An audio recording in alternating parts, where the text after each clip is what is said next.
Hello everyone, welcome to Pihu academy. मेरा नाम है चारू अग्रवाल और आज हम हमारे गीत सार का अपना पार्ट 6 देखने वाले हैं। तो छठा पार्ट है ये। इससे पहले की जो वीडियोस हैं वो आ चुकी हैं, आपने नहीं देखी हैं, लिंक डिस्क्रिप्शन में मिल जाएगा, जाके चेक कर लीजिएगा। तो वीडियो को स्टार्ट करते हैं। उससे पहले अगर आप चैनल पर नए हैं तो चैनल को सब्सक्राइब कर लीजिएगा और नोटिफिकेशन बेल को प्रेस कर दीजिएगा, जिससे आने वाली वीडियोज़ की नोटिफिकेशन आपको मिलती रहे। तो हमारी पद संख्या 66 है। ब्रजजन सकल श्याम व्रत धारी, बिन गोपाल और नहीं जानत, आन कहे व्यभिचारी।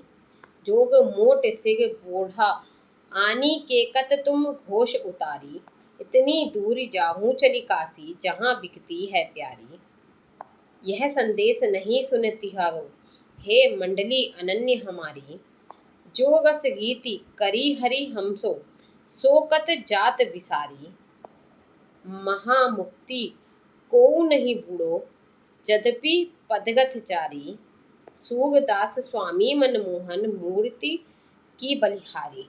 संदर्भ देखिए। संदर्भ इसका प्रस्तुत पद सूरदास द्वारा रचित भ्रमरगीत से लिया गया है। इसके संपादक आचार्य रामचंद्र शुक्ल है। इसका प्रसंग आता है, इसमें गोपियों के सच्चे प्रतिव्रता धर्म और उनकी प्रेम निष्ठा का सुंदर निरूपण किया गया है। योग की अग्रहता और श्री कृष्ण प्रेम की सहजता दोनों को सूर ने बड़े ही सुंदर ढंग से प्रस्तुत किया है। यहाँ पे सूरदास जी ने श्री कृष्ण के प्रेम के बारे में यहाँ पे बहुत ही सुंदर रूप से दिखाया है। साथ ही गोपियाँ अपने प्रतिव्रता धर्म और अपनी प्रेम निष्ठा के बारे में भी यहाँ पर बता रही हैं। ठीक है, व्याख्या देखिए। व्याख्या में देखिए, गोपियाँ कहती हैं, उद्धव के प्रति गोपियों का कथन है, हे उद्धव, तुम्हें मालूम होना चाहिए कि यहाँ सभी ब्रजवासी श्री कृष्ण प्रेम के व्रत को धारण करने वाले हैं। उन्हें श्री कृष्ण प्रेम के अतिरिक्त अन्य वस्तुएं प्रिय नहीं है। हम सब गोपाल के अतिरिक्त किसी को जानती तक नहीं। यदि गोपाल के अतिरिक्त किसी अन्य की चर्चा करें तो हम सबकी गणना व्याभिचारिणी स्त्रियों में होगी। तात्पर्य यह है कि श्री कृष्ण को छोड़कर यदि हम तुम्हारे ब्रह्म की उपासना करने लगे तो हमारा प्रतिव्रता धर्म कलंकित होगा और श्री कृष्ण के प्रति हमारा जो अनन्यता का भाव है उसे लोग संदेह की दृष्टि से देखेंगे। अतः हम सब अपने चारित्रिक स्तर को गिराना नहीं चाहती हैं। अब यहाँ पे गोपियाँ उद्धव से कहती हैं कि तुम्हें मालूम होनी चाहिए कि ब्रज के जितने भी लोग हैं वो क्या है, सभी ने श्री कृष्ण से प्रेम कर लिया है। उनसे प्रेम का व्रत जो है उन्होंने धारण कर लिया है। तो श्री कृष्ण के अतिरिक्त हमें कोई भी वस्तु, कोई भी चीज़ हमें प्यारी नहीं है। ठीक है, तो हम सब श्री कृष्ण के अलावा किसी को नहीं जानते हैं। अगर तुम यहाँ पर किसी और की चर्चा करने आए हो और अगर हम श्री कृष्ण के अलावा उस चर्चा के भागीदार बनते हैं, यानी उस चर्चा पर हम ध्यान देते हैं या हम खुद ही किसी और की चर्चा करते हैं, तो हमारी गणना किसमें होगा, व्याभिचारिणी स्त्रियों में होगी। यानी कि जो क्या है, अलग अलग पुरुषों के साथ समय बिताती हैं, ऐसी स्त्रियों के साथ हमारी तुलना होगी। क्योंकि श्री कृष्ण को छोड़ के अगर हमने तुम्हारे ब्रह्म की उपासना करी तो हमारा पतिव्रता धर्म क्या हो जाएगा, कलंकित हो जाएगा और श्री कृष्ण के प्रति हमारी जो अनन्यता का भाव है उसे संदेह की दृष्टि से देखा जाएगा, उस पर संदेह किया जाएगा।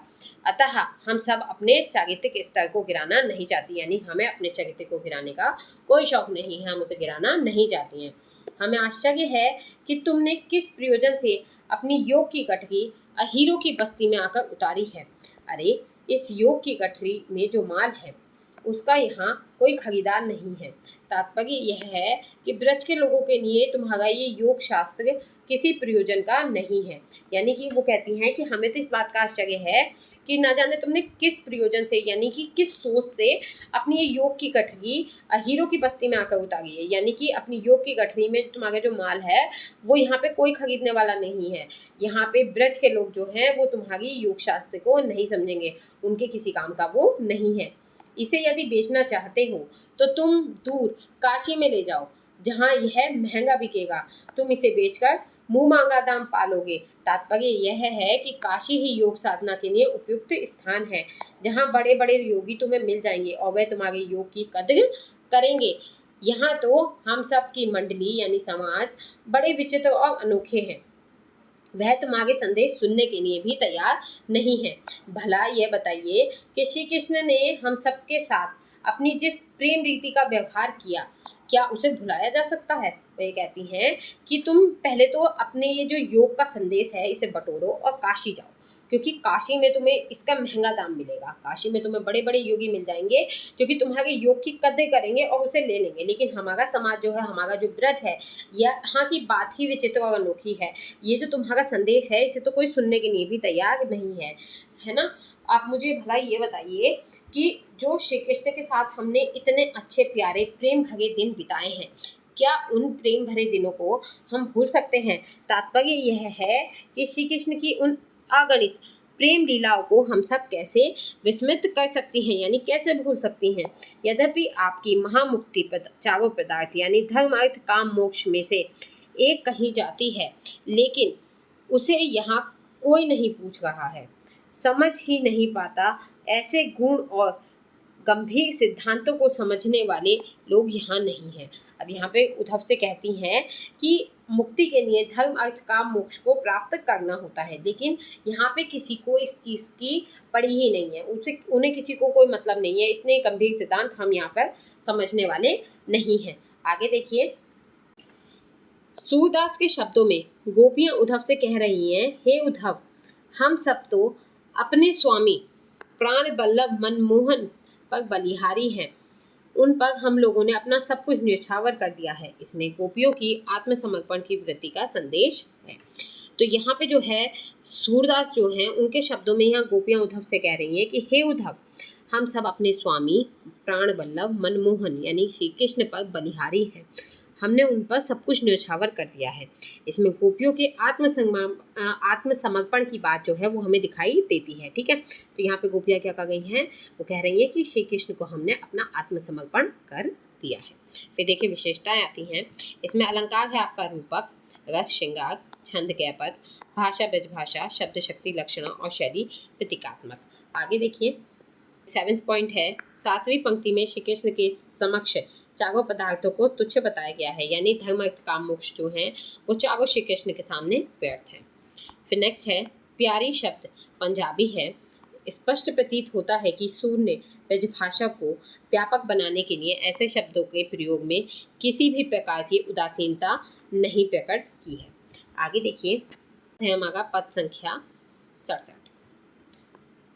कहती कहा उधो सो बोरी, जाको सुनत गहे हरि के ढिक, श्याम सखा ये सोरी।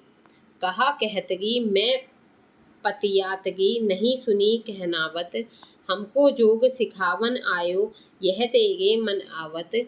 कगनी भली भले जाने, कपट कुटिल की खानी, हरि को सखा नहीं गी माई, यह मन निस्वय जानी।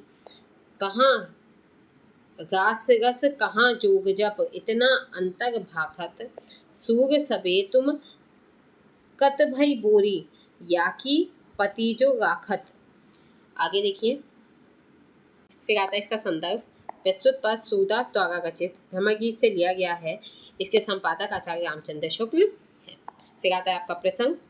इसमें गोपियों ने उद्धव को एक धूर्त यानी मूर्ख और कपटी समझा है, क्योंकि इसमें सज्जनों जैसा कोई गुण नहीं है। तो यहाँ पे जो उद्धव हैं उन्हें एक मूर्ख और कपटी व्यक्ति बताया गया है, क्योंकि सज्जनों जैसा कोई भी गुण इनमें नहीं है।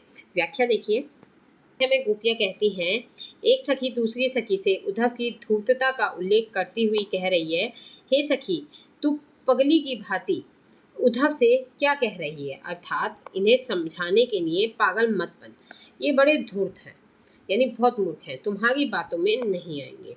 अरे श्री कृष्ण के निकट रहने वाले जिस सखा के संबंध में बहुत समय से सुनती रही, ये वे ही हैं। व्यंग्यार्थक यह है, यहाँ पे ये व्यंग है कि तुम सब इस धोखे में मत रहो कि ये श्याम के सखा हैं यानी श्री कृष्ण के दोस्त हैं। अगर ये धूर्त व्यक्ति है और स्वयं को श्री कृष्ण का सखा बता रहा है।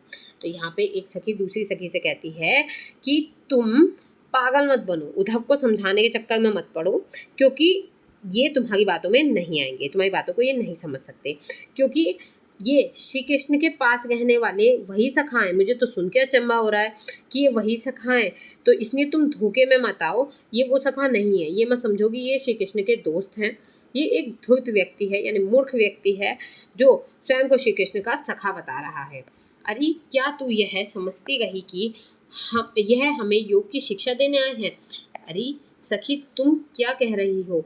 मैं तुम्हारी बातों में विश्वास नहीं करती। तुमने यह कहावत नहीं सुनी कि जो व्यक्ति सज्जन होते हैं वे सज्जनता की ही बातें करते हैं, उनके सारे कार्य सज्जनों के ही होते हैं। लेकिन जो कपटी होते हैं वे कुटिलता यानी दुष्टता की खान होते हैं, उनमें कूट कूट कर दुष्टता भरी होती है। हे सखी, इस दृष्टि से तुम निश्चय जान लो कि ये श्री कृष्ण के मित्र नहीं हैं, क्योंकि यदि मित्र होते तो श्री कृष्ण की सज्जनता के गुण इन्हें मिले होते, लेकिन ये अत्यंत दुष्ट प्रकृति के व्यक्ति हैं।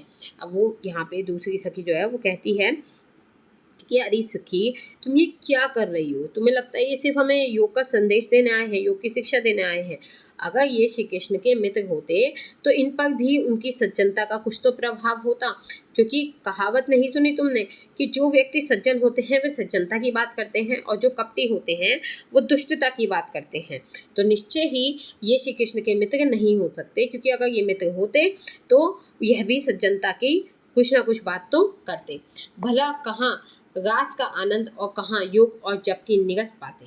दोनों में इतना अंतर की बातें कर रहे हैं, अर्थात दोनों में आकाश पाताल का परस्पर अंतर है, और यह इस प्रकार की परस्पर विरोधी चर्चा कर रहे हैं जिसे इस अंतर का पता नहीं है, उस पर क्यों विश्वास कर रही हो?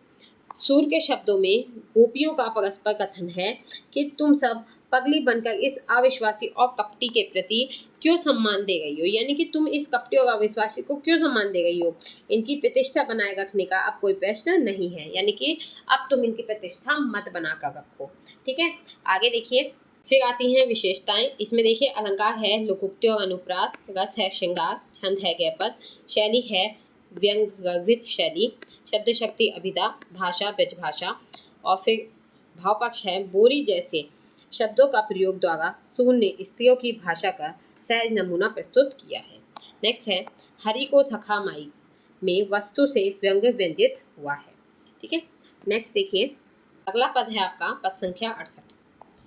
ऐसी जनदूत कहावत मोको एक अचंबो आवत, याय ये कह पावत, वचन कठोर कहत कही दाहत, अपनी महत गवावत, ऐसी प्रकृति पगति झाकी, चुवतनि ज्ञान बुझावत, आपुन नीलज गहत नख सिख लो, ऐते पग पुनि गावत, सूर कगत पग संसा अपनी, हागहु जीत कहावत। आगे देखिए, फिर आता है संदर्भ।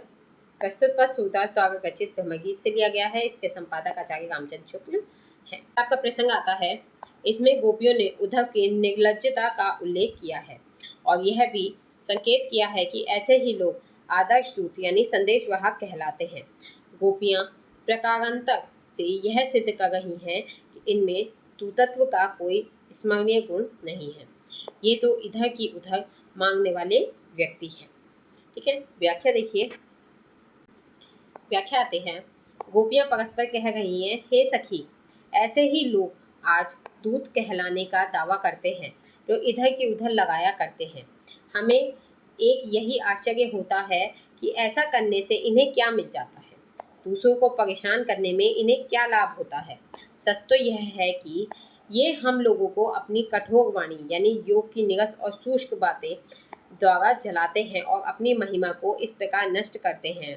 इनकी जो साख हम लोगों में बनी हुई है उसे ये खो रहे हैं। तो यहाँ पे देखो, गोपियाँ कहती हैं कि हे सखी, ऐसे ही लोगों को आजकल दूत कहने लगे हैं जो कि यहाँ की वहाँ लगाते हैं, यानी बातों को इधर की उधर करते हैं। मेरी ये समझ में नहीं आता कि इनको इस सब से क्या मिल जाता है, कौन सा लाभ इन्हें प्राप्त होता है। सच बात तो यह है कि ये हम लोगों को अपनी जो कठोर वाणी है यानी कि जो अपनी योग की निगस बातें हैं उनके द्वारा जलाते हैं और अपनी महिमा को इस प्रकार नष्ट करते हैं, यानी अपने सम्मान को इस प्रकार नष्ट करते हैं, बिल्कुल खो देते हैं। देखो तो सखी, यह सत्संग का ही प्रभाव है, अर्थात श्री कृष्ण और कुब्जा के सत्संग में रहने के कारण ये युवतियों के को योग की बातें समझाने आए हैं। यानी श्री कृष्ण और कुब्जा के साथ रहने का ही ये प्रभाव है कि युवतियों को योग का संदेश बताने आए हैं। स्वयं तो इस सीमा तक निर्लज हो गए हैं कि अपनी ही गाए जा रहे हैं, मतलब हमारी तो सुनी नहीं गए, अपनी अपनी कहे जा रहे हैं, इतने निर्लज हो गए हैं। तात्पर्य यह है कि हम लोग ब्रह्म की चर्चा सुनने के लिए प्रस्तुत ही नहीं है, फिर भी हमारी इच्छा के विरुद्ध ये निर्गुण का राग बराबर अलाप रहे हैं। यह तो इनकी निर्लज्जता की चरम सीमा है। सूर के शब्दों में गोपियों का कथन है कि यह अब भी चुप नहीं है और अपने ज्ञान की अपने ही मुख से अपनी प्रशंसा करे जा रहे हैं तथा हार कर भी अपने को जीता हुआ प्रमाणित कर रहे हैं, अर्थात अपने निर्गुण ब्रह्म के स्वरूप का निरूपण करने में पूर्णतः असमर्थ हैं, फिर भी यह घोषित कर रहे हैं कि उसे ब्रह्म का पूर्ण बोध है, यानी कि फिर भी यही कहे जा रहे हैं कि इन्हें ब्रह्म का पूर्ण बोध है। ठीक है, आगे देखिए आती है विशेषताएं। इसमें रस श्रृंगार है, अलंकार अनुप्रास उपमा है, छंद गय पद, शब्द शक्ति, रूढ़ि लक्षणा, भाषा व्यजभाषा, शैली व्यंगात्मक। इसमें देखिए दूत शब्द में व्यंगार्थ की प्रधानता रही है, यानी दूत जो शब्द है उसमें व्यंग किया गया है। फिर देखिए 8वां है वस्तु से व्यंग ध्वनित है, अर्थात व्यंग यह है कि उद्धव श्री कृष्ण के सच्चे संदेश बाहर नहीं है। साथ ही योग विषयक तरह तरह की बातें करकर ब्रज युवतियों को वह भड़का रहे हैं। इसके साथ यहाँ पर आपकी वीडियो कंप्लीट होती है। आई होप वीडियो आपको पसंद आई होगी। वीडियो पसंद आई हो तो वीडियो को लाइक कीजिएगा, शेयर कीजिएगा दोस्तों के साथ, चैनल को सब्सक्राइब करना ना भूलें। साथ ही अगर वीडियो अच्छी लगी हो तो कमेंट करके ज़रूर बताएं। तो मिलते हैं नेक्स्ट वीडियो में नेक्स्ट टॉपिक के साथ, तब तक के लिए बाय, थैंक्स फॉर वॉचिंग।